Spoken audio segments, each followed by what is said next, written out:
Un saludo muy especial para todos ustedes.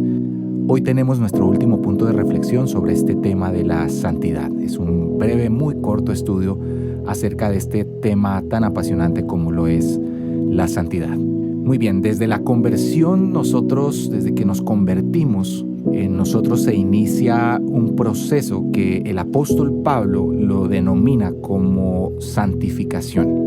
Se le dice a la transformación que toma lugar en los individuos, y ese proceso dura toda la vida y se consuma el día que llegamos al cielo. De una forma sencilla, la santificación es el proceso a través del cual somos formados más a la imagen de nuestro Señor Jesucristo, ese proceso del cual nosotros escuchamos en la palabra que tiene que ver con el ser nuevas criaturas. Ese ser nuevas criaturas es un proceso, y es un proceso sobre el cual nosotros somos formados progresivamente, y nosotros debemos procurar esa santidad.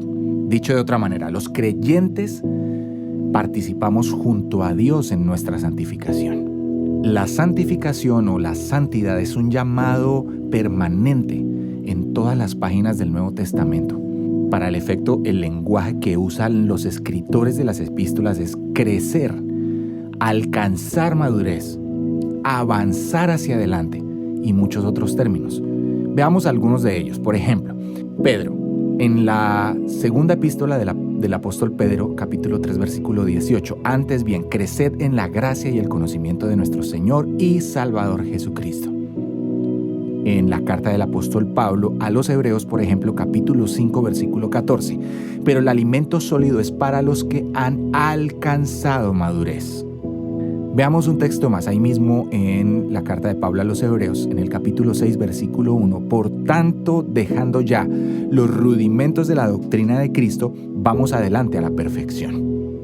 Entonces es por eso que los cristianos genuinos no solo deseamos crecer en santidad, sino que también procuramos saber si de verdad estamos creciendo y a su vez asegurarnos si nuestras vidas están evidenciando el carácter de Jesús. Desde esta perspectiva es que entonces hacemos hoy una pregunta. ¿Cómo saber si estamos creciendo en santidad? Esa pregunta ahora empieza a adquirir relevancia.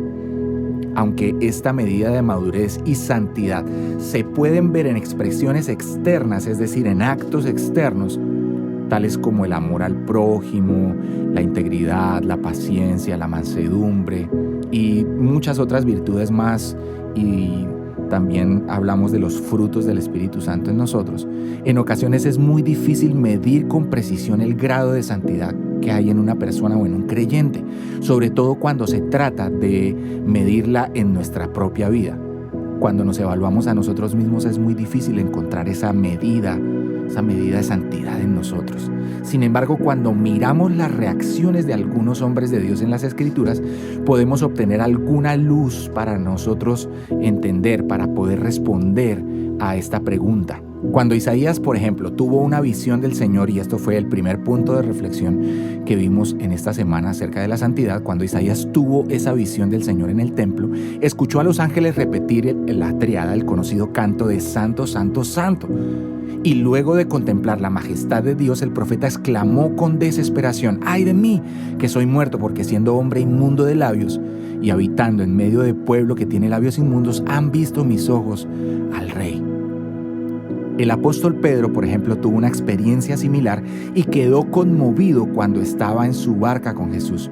Inmediatamente después de que el Señor hizo el milagro de la gran pesca, la Biblia dice que viendo Pedro esto, cayó de rodillas ante Jesús diciendo: apártate de mí, Señor, porque yo soy un hombre pecador, porque por la pesca que habían hecho el temor se había apoderado de él. Esto lo encuentras en Lucas capítulo 5, versículos 8 al 9. Asimismo, el apóstol Pablo, por ejemplo, hizo una sorprendente y una dramática confesión. En una de sus cartas él dice, mientras reconocía sus faltas, él decía: no hago el bien que quiero, sino el mal que no quiero, eso hago. Romanos capítulo 7, 19, esa es la evidencia de las palabras de Pablo. Y al final se expresó de sí mismo con lamento diciendo: miserable de mí. Pero voy a añadirle una expresión, una pequeñísima palabra que él pronuncia, o una exclamación que él hace antes de la palabra miserable. Él dice: ¡ay!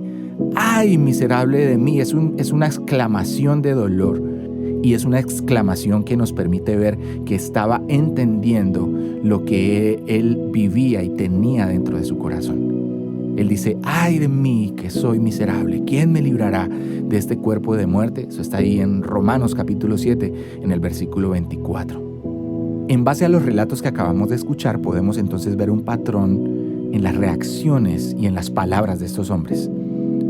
Porque tanto Isaías como Pedro y Pablo no solo reconocieron su pecado, su miseria y su inmundicia, sino que también lamentaron y hasta sintieron angustia y vergüenza por esa condición de ellos.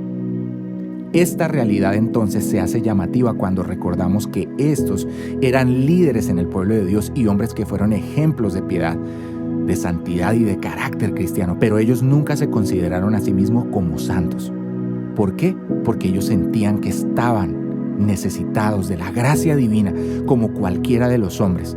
Su pecado los consumía, su maldad los avergonzaba y sus bajas pasiones los humillaban. Entonces, ¿cómo sabemos que estamos creciendo en santidad? Sabemos que estamos progresando entonces y creciendo en esta santidad cuando nuestra propia maldad nos consume, cuando nuestro pecado nos avergüenza y cuando lloramos con amargura al contemplar nuestra miseria como Isaías, como Pablo, como Pedro.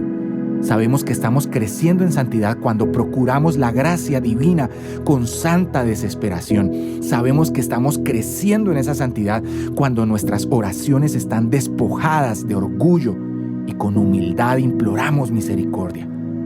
Y escúchame muy bien esto, la santidad de un individuo es proporcional al grado de lamento que le produce su propio pecado.